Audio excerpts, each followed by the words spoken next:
इस वक्त की बड़ी खबर यूसी से जुड़ी हुई है, जहां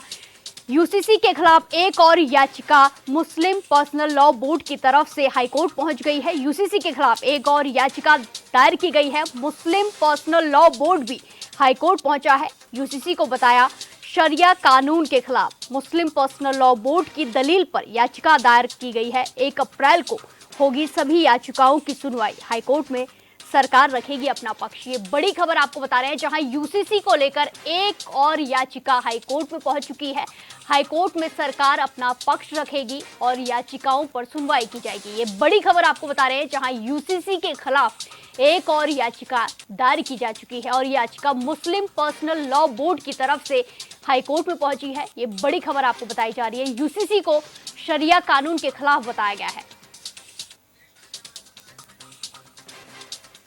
इस खबर पर ज्यादा जानकारी के साथ हमारे संवाददाता योगेश आर्य हमारे साथ लाइव पे जुड़ चुके हैं। योगेश, जिस तरह की खबरें सामने आई हैं कि यूसीसी के खिलाफ एक और याचिका हाईकोर्ट में पहुंच गई है, क्या कुछ पूरा मामला, क्या कुछ अपडेट? हाँ देखिए, बिल्कुल प्रिया, जिस तरह से देखा जाए कि यूसीसी को लेकर लगातार बवाल छिड़ा हुआ है और तब से देखा जाए कि जब से ये लागू हुआ है तभी से विपक्ष जो है इस पर हमलावर है। यूसीसी के जो लिव इन रिलेशनशिप है, इसके प्रावधान को लेकर के तमाम जो याचिकाएं हैं वो हाईकोर्ट में दायर की जा रही हैं और सभी ये मांग कर रहे हैं कि इसके लिव इन रिलेशनशिप के प्रावधान को ख़त्म किया जाए। देखिए, इस पहले जिस तरह से जमीयत उलेमा हिंद के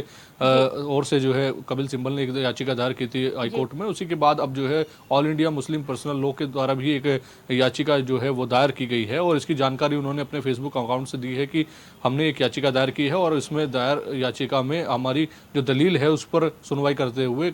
सरकार से 1 अप्रैल तक के लिए जो समय मांगा गया है उसमें इसकी सुनवाई होनी है। अब देखिए, जिस तरह देखा जाए कि उत्तराखंड जो बार एसोसिएशन है उसके पूर्व अध्यक्ष रजिया बेग ने इसको लेकर के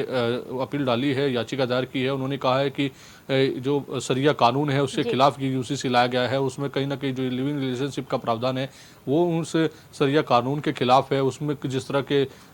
कानून बनाए गए थे लड़की के लिए, जिस तरह के प्रावधान रखे गए थे, किस तरह से उनकी शादी विवाह होंगे, जो उनके कानून हैं उसके खिलाफ ये जा रहा है और ऐसे में इसमें संशोधन किया जाए या फिर इसको पूर्ण रूप से रद्द किया जाए। तो इस तरह याचिका दायर की गई। हालांकि हाईकोर्ट ने इसमें जो है 1 अप्रैल की सुनवाई के लिए समय रखा है, जिनमें सभी याचिकाओं पर सुनवाई होगी, चाहे वो मुस्लिम पर्सनल लॉ की हो, चाहे जमीयत उलेमा हिंद की हो या अन्य जो याचिकाएं जो है दायर की गई है उनकी हो। सभी पर जो है 1 अप्रैल में सुनवाई होनी है और सभी पर जो है सुनवाई होगी और राज्य सरकार अपना पक्ष रखेगी कि हमने इसमें क्या क्या प्रावधान किए। देखिए प्रिया, समझने की बात यह है कि आखिरकार जिस तरह से इस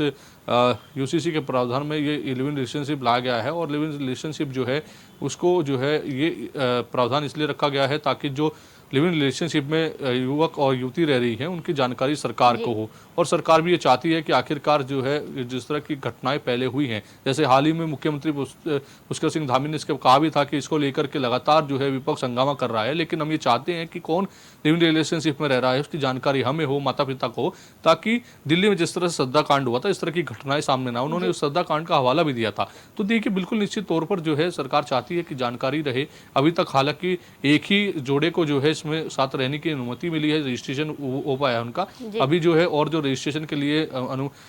डाले गए हैं फॉर्म जो फिलअप किए गए हैं उन पर जो है अभी जांच चल रही है। उनकी एलआईयू जांच कर रहा है। निचले स्तर पर तमाम जो गोपनीय जांच होती है वो जांच की जा रही है, उसके बाद ही उनको अनुमति मिलेगी। हालांकि एक अनुमति अभी तक मिल पाई है और इसमें सरकार ये भी चाहती है कि जो लिव इन रिलेशनशिप में रह रहा है उसके पीछे का बैकग्राउंड क्या है, आने वाले कल में विवाह की स्थिति क्या रहेगी, आने वाले कल में अगर बच्चा होता है तो उसकी संपत्ति का कैसे बंटवारा होगा, कैसे उसको रखा जाएगा, अगर वो साथ नहीं रहते तो क्या उसको संपत्ति मिल पाएगी, नहीं मिल पाएगी, उसके सभी तमाम प्रावधान इसमें रखे गए हैं। और साथ ही 16 पेज का फॉर्म है, कोई आम फॉर्म नहीं है, 16 पेज का फॉर्म है। इसमें हिंदू हो या मुस्लिम हो, दोनों ही धर्मों के गुरुओं से आपको सर्टिफिकेट लेकर उसमें सबमिट करना होगा, तमाम दस्तावेज आपको फिलअप करने होंगे। तो 16 पेज का फॉर्म भरने के बाद आप सरकार को देंगे, सरकार इसमें आपको रजिस्ट्रेशन देती है, साथ रहने की अनुमति देती है, नहीं देती है, इस पर सरकार फैसला लेती है। तो निश्चित तौर पर इसको लेकर के जब से ये यूसीसी लागू हुआ है तब से इस पर विवाद छिड़ा हुआ है, लेकिन जिस तरह से सरकार अपना पक्ष रख रही है वो देखने वाली बात है और अब ये भी देखना होगा कि आखिरकार हाईकोर्ट में अब सरकार किस तरह का पक्ष रखती है। जी योगेश, जिस तरीके से यहाँ पर देखा जा रहा है कि मुस्लिम पक्ष की तरफ से इसमें याचिका दायर की जा रही है हाईकोर्ट में, लेकिन सड़क पर कांग्रेस भी उतरी हुई है कि ये यूसीसी में लिव इन जो रिलेशनशिप वाला प्रावधान रखा गया है वो गलत है। तो ऐसे में कांग्रेस के कार्यकर्ताओं की तरफ से, उनके नेताओं की तरफ से याचिका कुछ दायर की गई है हाईकोर्ट में, या सिर्फ ये जो हंगामा है सड़क पर ही देखने को मिल रहा है? देखिए उनकी तरफ से कहा गया है कि वो भी जो है हाईकोर्ट का रुख करेंगे, लेकिन फिलहाल जिस तरह से देखा जाए कि जो कांग्रेस के नेता हैं वो सदन में इसका विरोध करते हुए नजर आ रहे थे, वहीं जो पदाधिकारी और कार्यकर्ता थे वो सड़कों पर उतरे हुए थे, यानी सड़क से लेकर सदन तक इसको लेकर के कांग्रेस ने पूरा हंगामा किया, उसको लेकर के विरोध किया कि उत्तराखंड की संस्कृति नहीं है, उत्तराखंड की संस्कृति पर अगर इस तरह की चीजों को लागू किया जाएगा तो निश्चित तौर पर कल आने वाले समय कैसा होगा ये सोचा जा सकता है। उन्होंने कहा कि हम इसको लेकर के फॉर्म भी तैयार किया है उन्होंने, और उसको लेकर के वो अब 70 विधानसभाओं में जाएंगे और उन लोगों से मिलेंगे, लोगों से मिलकर माता पिताओं से इसके प्रावधान को बताएंगे और उसके बाद उनके फॉर्म को फिलअप करा करके पूरा खाका तैयार करेंगे, जिसके बाद वो प्रेस कॉन्फ्रेंस की बात कर रहे थे कि प्रेस कॉन्फ्रेंस की जाएगी, साथ ही इसका पूरा लेखा जोखा जो है, जो लोग नहीं चाहते कि लिव इन रिलेशनशिप का प्रावधान रहे, उसका पूरा खाका जो है तैयार करने के बाद उन फॉर्म की पूरी एक लिस्ट बनाई जाएगी किन कौन इनके विरोध में है, और 70 विधानसभाओं से ये पूरी तैयारी करके उसके बाद इसको प्रधानमंत्री और राष्ट्रपति तक भिजवाने का काम किया जाएगा कि आखिर देखिए कि